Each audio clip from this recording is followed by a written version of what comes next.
Hi, Leanne Donohue-Tamplin here. I'm going to explain a bit about the effects of childhood sexual abuse, the effects that last well into people's adulthood. Now, in this podcast, I'm particularly referring to childhood sexual abuse that occurs over an extended period of time. So that is something that lasts months or potentially years, rather than individual incidents. So I think there's a different process involved in both. And so I'm particularly focused on those abuses that occur in a more chronic or ongoing way. So the kinds of effects that happen, firstly, every act of sexual assault or inappropriate sexual behaviour can cause trauma. So that means that people have the traumatic effects of any other, violent incidents. So they may have a lot of anxiety, they may remember a lot about the incidents and have lots of memories coming up at unusual times. They may have lots of nightmares or dreams about the events. They may have an experience called a flashback where they actually feel like it's happening again and they're reliving it. So they can often feel on edge, looking for danger and potentially more abuse to occur, particularly if they see or are reminded of something to do with the event or the person involved.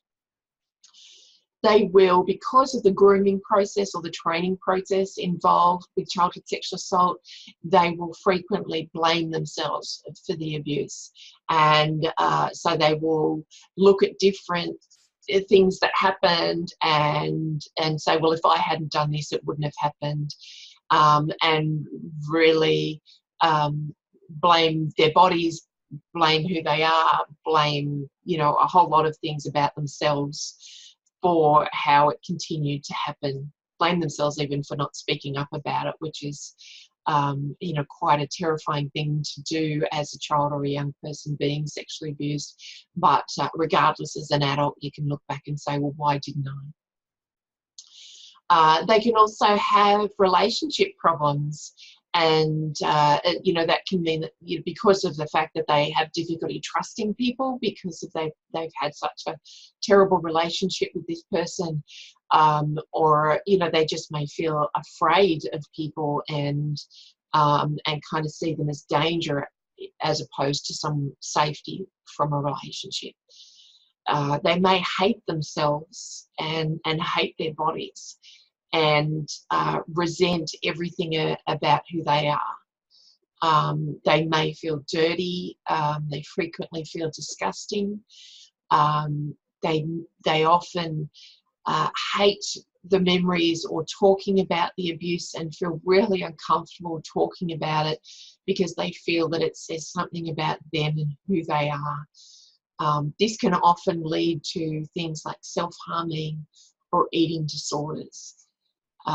They can also feel very different to everyone else, as if no one else really understands them or what they've been through, or could make sense of who they are and the thoughts they have in their heads.